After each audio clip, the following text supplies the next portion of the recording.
In fact, a witness called Lillian, who recorded a video of the incident, told the investigation she had 2 to 3 gunshots from the direction of the Kenya Power offices. Mama, wanalipua mtu mama. Nyamaza. Nyamaza. She rushed and peeped through the shop ventilation and saw a man lying on the ground, facing upwards with his hands spread and empty. Maskari saba. Mtu mmoja. She recorded the scene on her phone and later shared the video with IPOA investigators.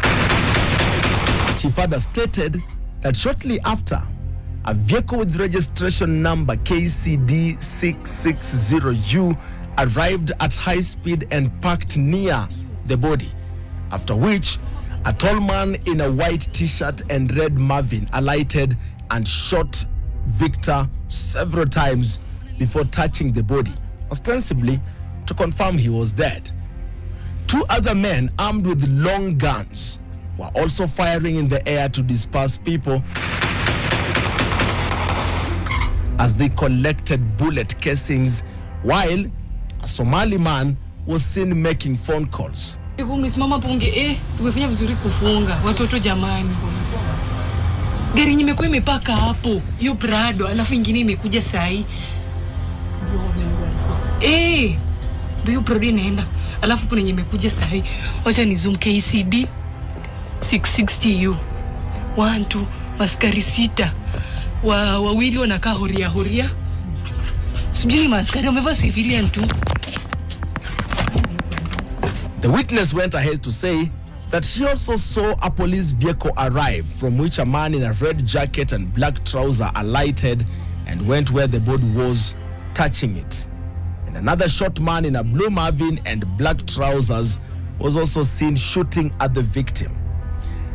She said she saw about 6 people in total, with 2 directly shooting the victim and others firing in the air before police eventually arrived, collected the body and left in a green police Land Cruiser. AK-47 Billy, pistols, AK-47 tatu. Na watu walikuwa wamemaliza kufunga kule. Watu walikuwa wamemaliza kufunga. Mimi vile nimesikia tu risasi hivi kuja napata watu wanatoka mbio. Na hapo nimepika. Mama hawa inakaa wametumwa kuua. Juana ukota cartridges za bullet. Yeah. That evidence would later be corroborated by what the firearms examiner Alex Chirchir found. The police officers on site were police officer number 217303 Joseph Nzioka, number 222388 Inspector of Police Paul Serem. There was also number 90903 Corporal Kipkurui Serem. Also at the scene was Police Constable number 82398 Felix Mbuvi, number 82881 Police Constable George Mwangi Washira, and also at the scene was number 236352 Administration Police Constable Abdi Jilo and number 228069 Administration Police Constable Stephen Etugu. At the end of the investigations, the ballistic samples taken to the DCI laboratory showed that at least 38 bullets were fired that evening. Joseph Nzioka, and this is the man I told you was the head of the Sub-County Criminal Investigations Office, had fired 2 bullets. Take note of that. Police officer Paul Serem had fired 8 bullets. Corporal Kipkurui Serem had discharged 3 bullets. Felix Mbuvi, 11 bullets. 3 from his pistol and an extra 8 from George Washira's AK-47 rifle. Police Constable George Mwangi Washira himself had fired 5 rounds. And Administration Police Constable Abdi Jilo had fired 3 bullets as Stephen Etugu discharged 8 rounds. The only question would be what really necessitated such a barrage of violence. So many bullets being fired at one man. My son had hardly finished a week here from Mombasa for his leave with a newly wed woman. Do you go for a robbery with your wife? And you have done a robbery around that place. Do you go and sit there and drink alcohol? If you are in your senses and you are trained security man and you carry your wife and go sit in the same place you did a robbery with your wife, it is not possible. It doesn't make sense.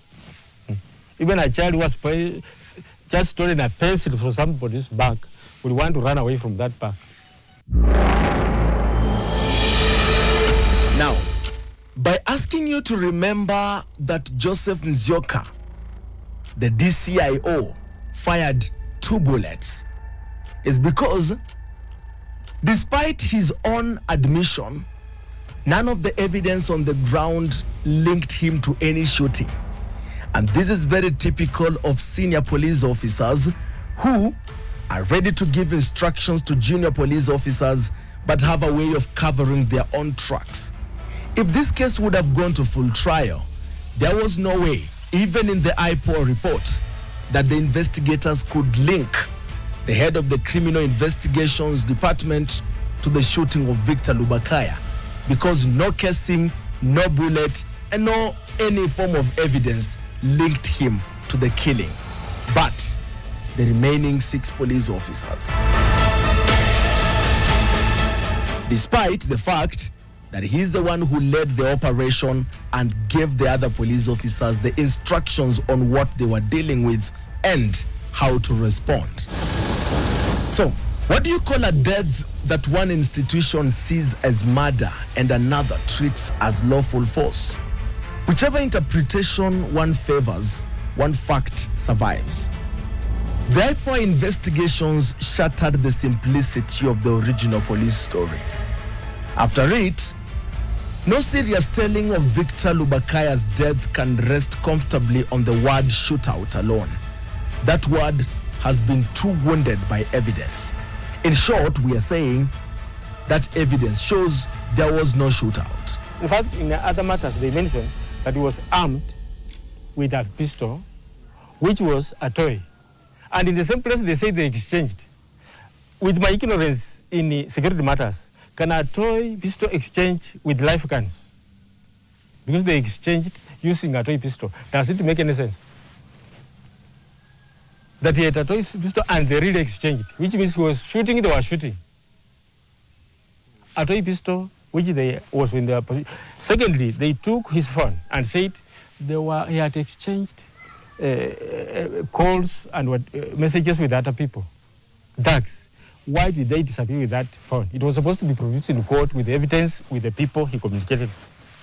Was it not? Why did this IO hide my son's phone if it has that evidence?